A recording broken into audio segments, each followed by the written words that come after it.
The cracks are slowly starting to surface within the crypto markets, and the trends are starting to shift back towards the downside. This is something that we outlined as a potential leading into this week, and it may take a few more days to play out. But the good news is that it's probably going to lead into a high low on the high time frames, which does mean that becomes a buying opportunity. But first and foremost, are some big players going to be liquidated? Because sometimes you win and sometimes you're James Wynn. And James Wynn over here came very, very, very close to his liquidation level over here. You can see shouting at the cabal over here and a couple of other people. This is essentially his trade. Absolutely insane stuff. Insane stuff. If you look at this over here, this was his first liquidation level. I'm going to show you last night. Price came all the way down over here. His liquidation was at the white line over there. And we got this massive candle following that, right? You pretty much got on the low time frames, 5-minute candle, bullish engulfing. I'm sure he had extreme hopium, and then it started to come back down again over here, which means he should have been liquidated. But he wasn't liquidated. Why was he not liquidated? He added more margin to the position, right? This is the trader that put pretty much $1 billion worth of size on the table over here. Of course, that was the notional value with, I think he had about $20 million on 40x leverage, giving him a notional value pretty close to $1 billion, now trading with about $500 million position size on hyperliquid. And he added margin, right? So where are we at right now, right? Price came all the way down and started to reconsolidate. He had this big spike towards the downside, his new liquidation level, and you can see it over here, right? Liquidation price 104,610. And if we go through to essentially the chart over here, so 610, it seems like that's actually shifted slightly from what it was just now. But early on, it was 104,609. I guess his liquidation is changing based on the funding, which he keeps having to pay, which is coming out of the original amount, right? And consequently, that means that it's slowly raising his liquidation level due to the funding. So this is literally how close it came, right? To his second liquidation level. That's after he deposited more money into the account. 104,624 was the wick low. And as you can see over here, that came this close, right, to the yellow line over there. That is a 0.01% move to basically give back effectively almost $100 million in a space of 1 week, which is just absolutely wild. I can't believe this. This is definitely going to make the history books, at least with our very own crypto history books. And I must say, I don't think that the market is going to change direction until they liquidate him. Unfortunately, I think that's just the way that it's going to work. Market makers are going to be looking to target him. And if you look at his funding rates already, $705,000 is what he's paid just to keep this position open, which is insane, absolutely insane. And you see a lot of people who are probably in a similar position trying to defend those levels, because every time you approach his liquidation level, you tend to see price starting to attempt to move towards the upside, and then slowly it begins to bleed down once again. So it looks likely that he's unfortunately going to get taken out, and that does mean probably liquidations across the board. We can look over here.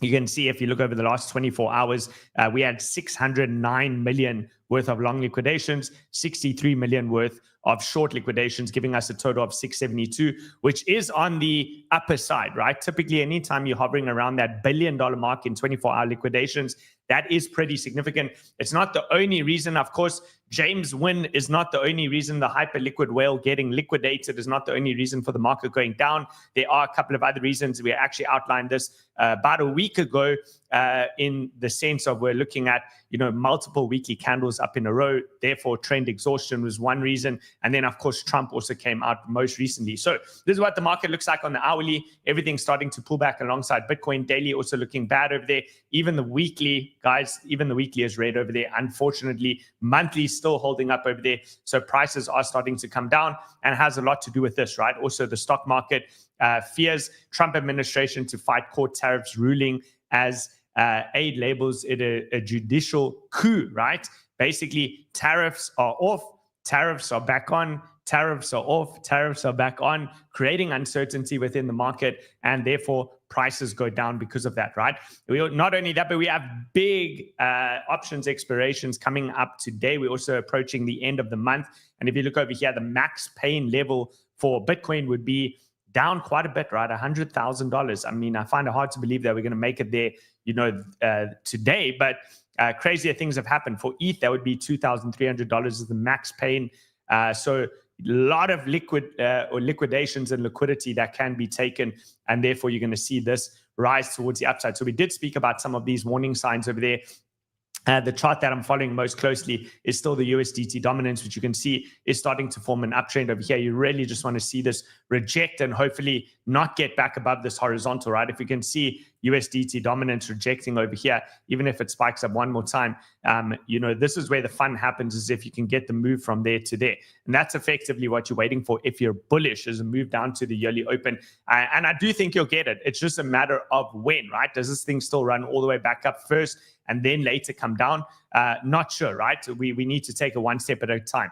As it currently stands, as long as price is below the yellow moving average over here, or EMA, that is the 21 weekly exponential moving average, it's long and strong on the high time frames. Don't confuse the time frames, right? You can be short-term bearish, medium time frame bullish, high time frame cautiously bullish. So you need to assess the chart for what it is and on the specific time frames, right? On this time frame, basically price can pull all the way back down to about $95,000, gain strength over here at the 21 EMA, find that as support, and that would be a phenomenal buying opportunity for possibly another move up to complete this wave 4 to wave 5 over here in terms of an Elliott wave count. That's what we're waiting for. We're hunting for the final top on the wave 5, whether that's going to come at $130,000, $150,000, or $200,000 yet remains a mystery, right? So for now, price is above that. We spoke about the risks in terms of the momentum was starting to wean off. The energy was coming out of the market. We can also see that in the form of the daily exchange volumes, which are coming down, right? Unfortunately, this is starting to turn back down over here, which means you might need to come a little bit low before putting in a proper high low. The good news is we have put in the first high low. We put in a high. Now you're hunting for the second high low over there, which can start to reverse that trend, right? So wind out the sales ever so slightly, and we've had multiple candles in a row, upswings, huge green candles. How many weeks in a row again was it? Effectively 6 weeks in a row. If this week turned green, that would be the 7th. Typically, we've never seen more than 8 in a row, right? Which means that basically the upside was capped, at least in the short term, right? What that means is A, you're either looking for consolidation, sideways price action over there, or B, you're looking for a little bit of a pullback into a higher low, and that's going to be an opportunity for the next move up, where we're looking to do some major profit taking at the 1.618 fib extension and into that trend line over there, which is going to act as resistance with triple bearish divergence probably coming into play. If you can break this, cool, the picture changes. We can put 200K targets on the table. So we mentioned yesterday it was a good time to take the short trade. I don't know how many of you listened to that, but effectively that was the short trade stopping out the long trade over there. The short trade is now active. If you really wanted to play it safe, you could move the stop loss into break even.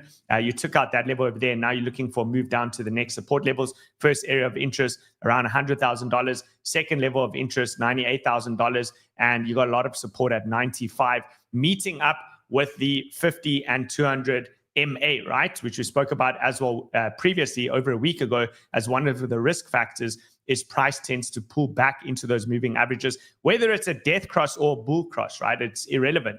Price tends to pull back into those crosses, and that is called the mean reversion trade, which we covered extensively, right?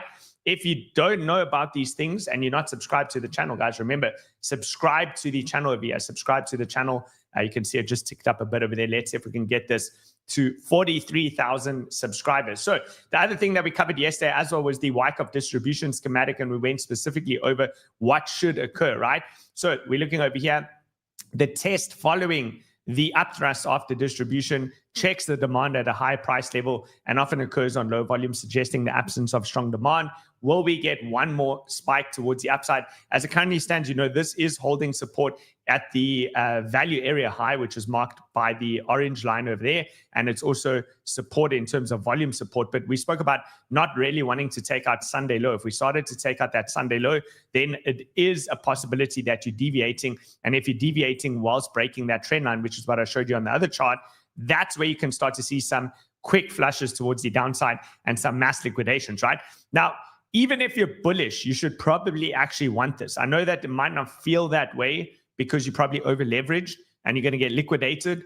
But if you are looking to play the longer term game, then ultimately this becomes a very, very healthy thing to see. If you see a little bit of a pullback, a little bit of a correction over here, what would be unhealthy is if the market just continued to rip straight to 130K. That would ultimately mean that there's enough momentum to end the whole cycle with a sharp correction, right? So corrections within a bull market like that, creating high lows and structurally sound charts, create a strong base and a foundation to continue to push the bull market much higher than what it would if there were no pullbacks, right? So keep that in the back of your mind when you think about the charts and everything in terms of technical analysis. Okay, ETH coming down over here. We haven't yet printed any over here in terms of negative divergences again. So I would anticipate that the next time you put in negative divergence, whether it's there or there around 2.5, that is going to be a major signal that that's a buy the dip opportunity for ETH. And that's going to be probably your major low within the market where you're looking for continuation, right?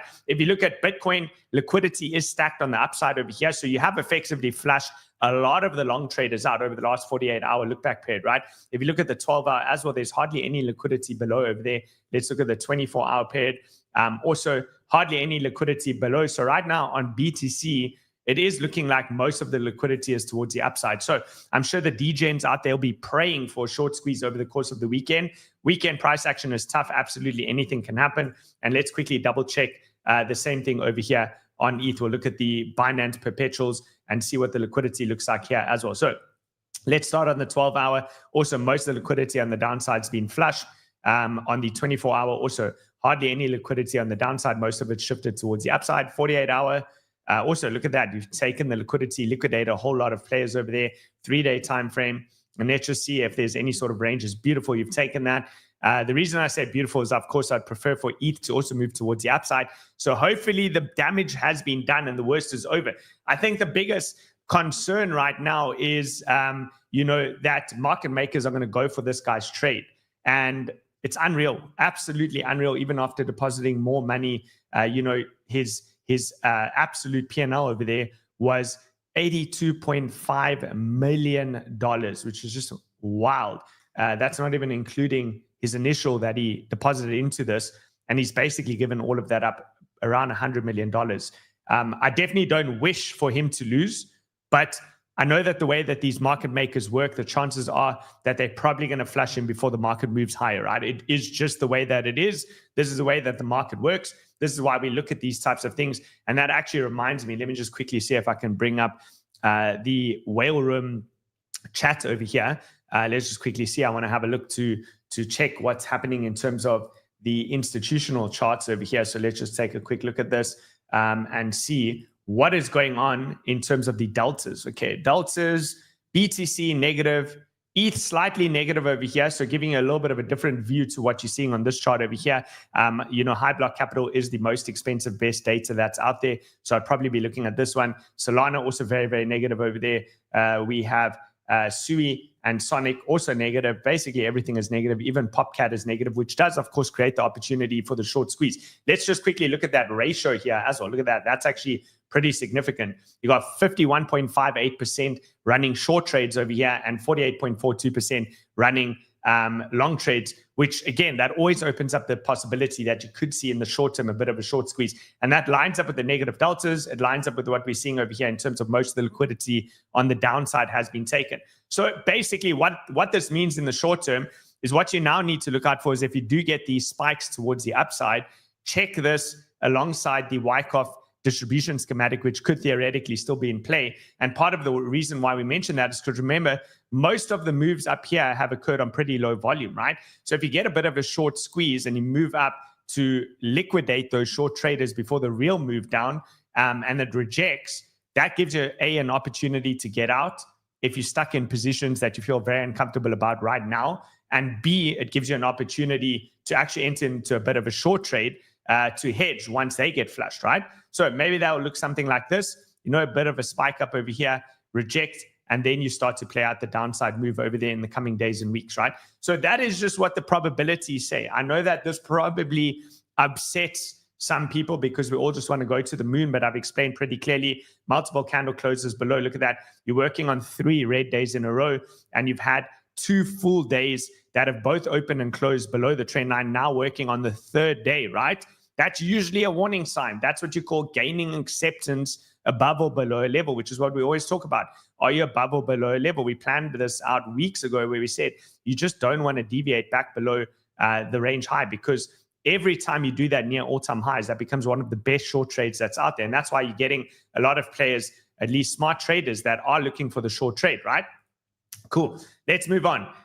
So looking over here at ETH, we can go across the various different timeframes. Let's just do a double check in terms of our momentum oscillators and see what's going on over here. So look, ETH, you know, it did get a major ejection from actually what would be the exact place that you'd expect it to, which is the order block that led to the initial downward move. Oftentimes, that is where you would reject. We have a pretty tight Monday range because Monday was a public holiday, or it was a bank holiday in the US as well as in the UK. So very, very, very tight range over there. Right now, we're still above the Monday range high.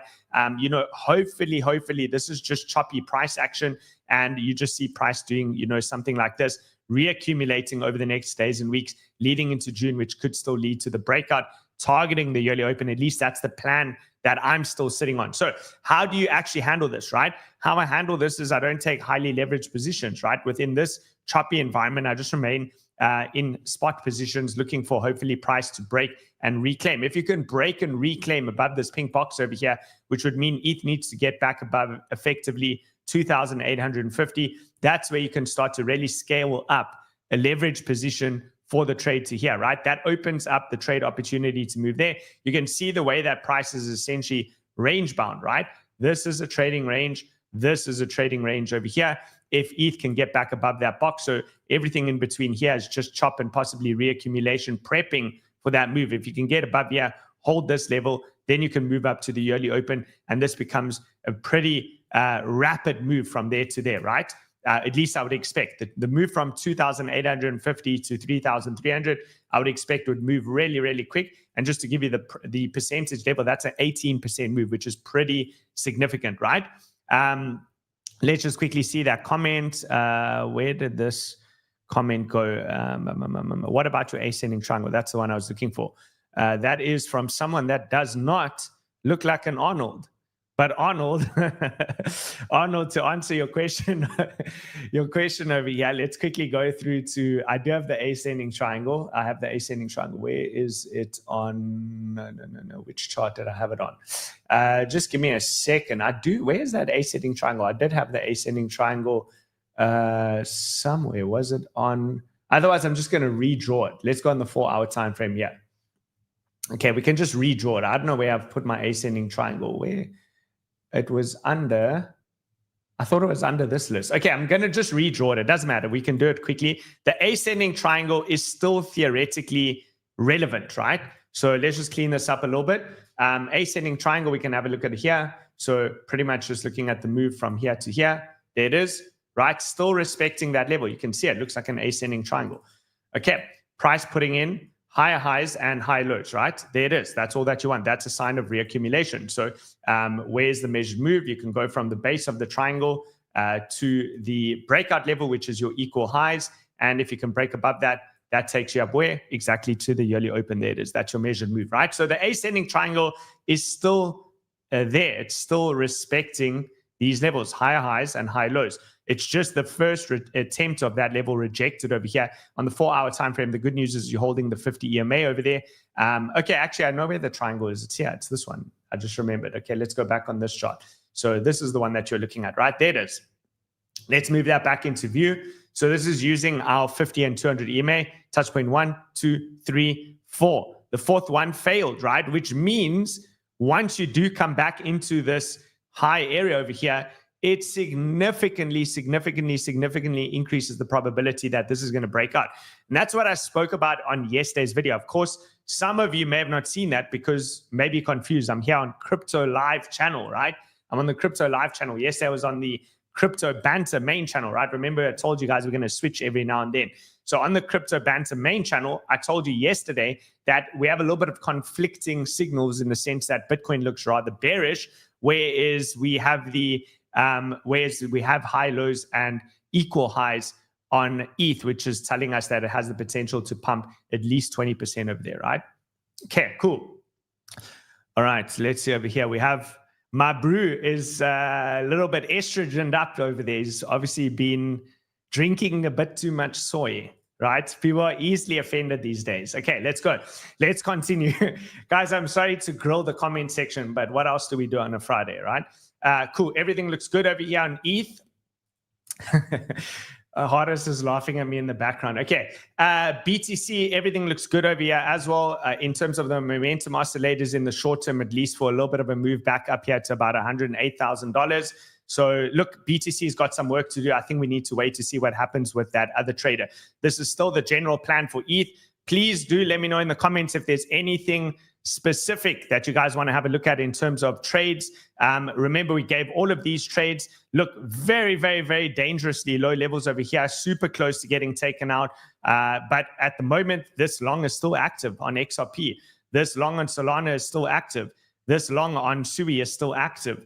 This long on NEAR is, I mean, I put that stop pretty tight there. So this one would have been stopped out. But theoretically, if you can see a strong daily move today, this could still start to look good, right?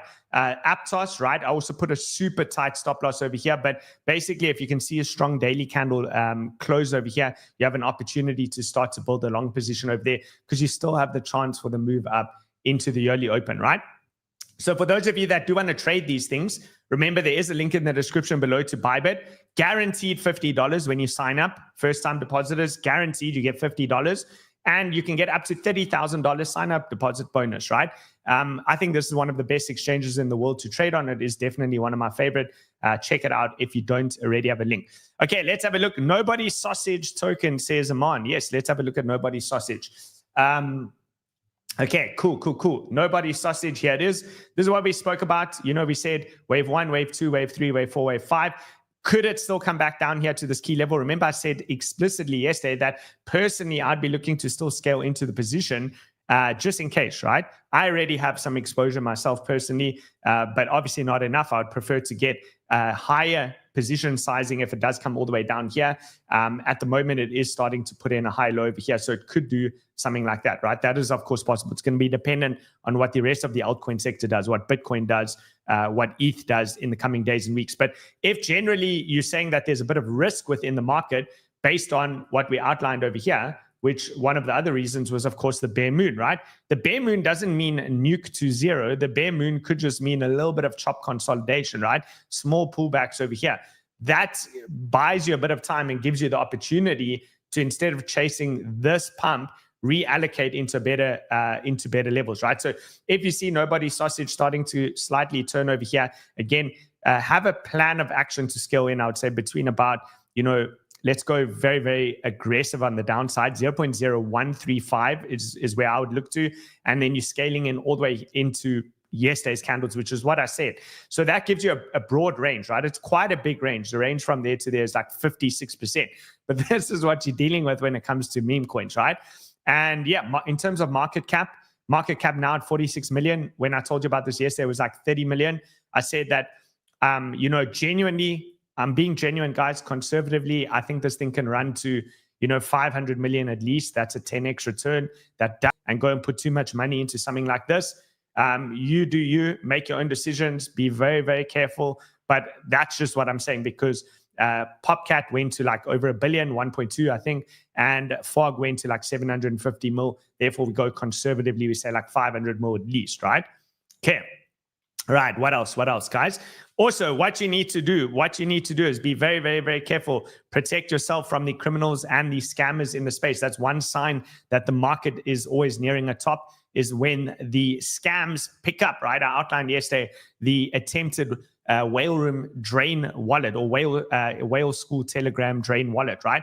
A lot of you reach out to me saying that you activated your NordVPN and you've started to get the notifications, right?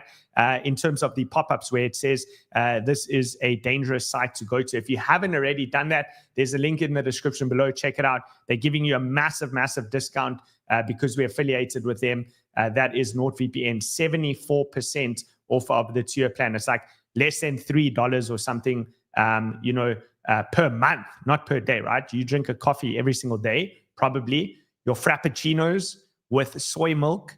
And that's why you get a little bit sensitive in the chat sometimes, right? It is what it is. Don't be a soy boy, please. So if you want to protect yourself, NordVPN over there, right? In the link in the description below. All right, let's continue. Let's continue. What else are we going into? Let's go into, we have to look at GOKU as well. Let's double check GOKU, right? That was also one of our favorites. GOKU also has a lot going for it, right? Let's quickly go to GOKU Super Saiyan. I think we're on this one, right? It should be this one. Let's double check that over there. Alrighty, GOKU, $4.35 million market cap. Let's quickly scale out this chart over here. So a lot of the best coins will go through these periods where they put in massive drops. And I do believe if the Solana ecosystem picks up again, Nobody, Sausage, and GOKU are good picks, right? Full 95% move towards the downside. Long reaccumulation phase over here. I still hold 100% of my tokens, every single one. I can't sell unless this thing breaches way over $100 million market cap, just because I feel like I have a little bit of a responsibility to you guys. And it's not really worth being accused of being a pump and dumper, right? We need to go way higher for me to sell. So I'm still holding, but I'm viewing that as a very, very strong trading range, right? There it is. Very nice trading range over here. There's your deviation below. That's your depression phase, right? You go through the Wall Street cheat sheet and the psychological phases. You go through over here as panic, you go into anger, you go into depression, and then you start to reaccumulate. Now we're waiting for that hope and then hopefully optimism and euphoria, and we can start to challenge those highs over there and then get this thing over $100 million market cap. So that is GOKU Super Saiyan, one of the other ones that I'm looking at. All right, what else, guys? Checking the comment section. Let me know if there's anything else that you want to have a look at. For the most part, I have been through this entire list. So I've really tried to highlight the things that I believe are the best. Let's double check what's going on over here. Approaching where our first buy was. Of course, we got out of this a long time ago, but it's interesting to see if you don't take profits, you can round trip everything, right? So this was our original trades over here when we first dropped this. First buy, second buy, reaccumulating over the top of the range, and that is on Mantra, and then absolutely ripped, right?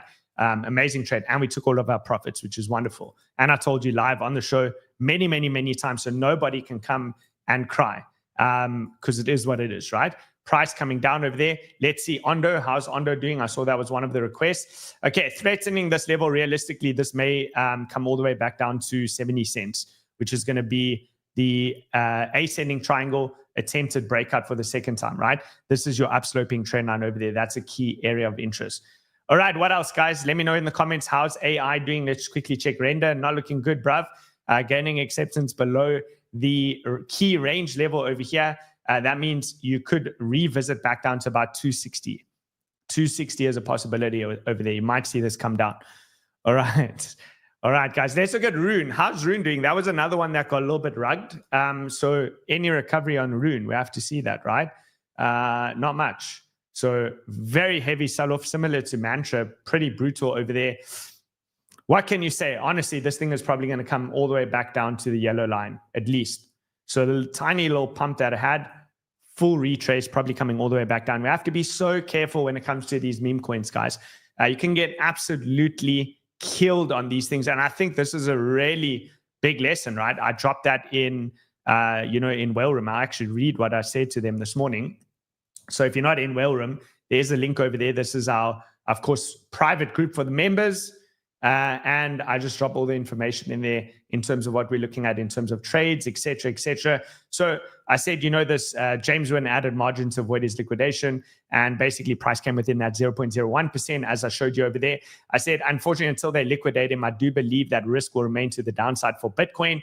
And I said, I really pray that neither you nor I, that's all of you viewers as well, ever get into a position like this where you make that life-changing wealth, right? And then you just fumble it and give it all back. Whether you do that in 1 week or you do that over months or you do that over years, I definitely wouldn't wish this on a single person, right? And it's making me really reconsider how I operate in the space. It's making me think that, maybe I should just flush all of my accounts into real-world things, not real-world assets on the crypto blockchain, but actual real-world brick and mortar. And then just start everything from zero again, right?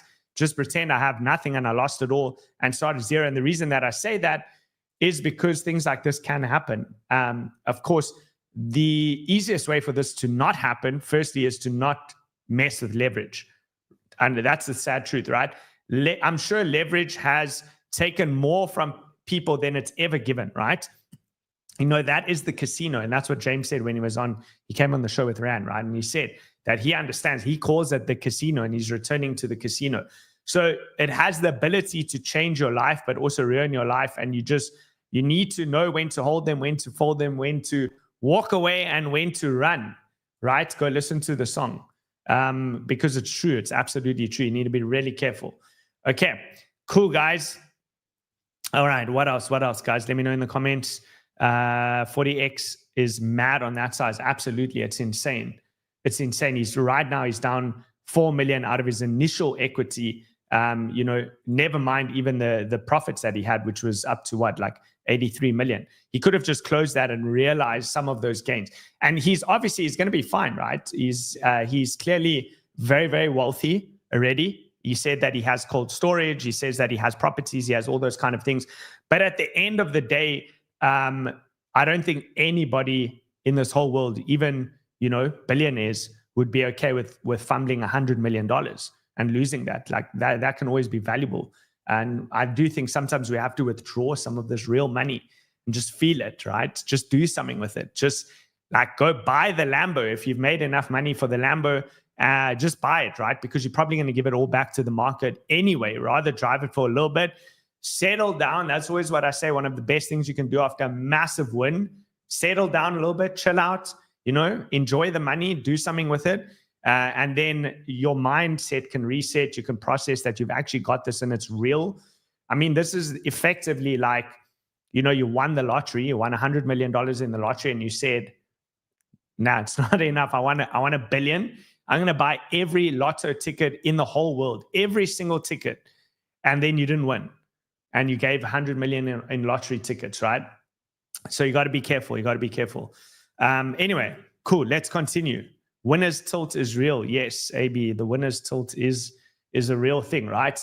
Fortunately, I haven't been through this because my risk management is pretty on point in sense of never over leveraging. I mess with leverage very, very small amounts, right? In terms of my overall position size, I'm like dealing with like 1% of my account ever on leverage. And the rest I usually maintain spot positioning. Got to be so careful. And I think that's the reason that I've made it this far. Otherwise, I would have been rinsed as well. Cool. All right, guys, tomorrow I'm also going to be putting out another video. So please do look out for that. That is going to be on the main channel, the 𝗪𝗏𝗏𝗏 main channel. If you're not already subscribed to this channel, let's get those subscribers up. It's always greatly appreciated. Thank you for the 20, 30, 40 of you that just subscribed right there. Other than that, that is it from me, folks. Thank you all so much for joining. I appreciate each and every single one of you, and I'll see you on the next one tomorrow. Have a good day. Cheers.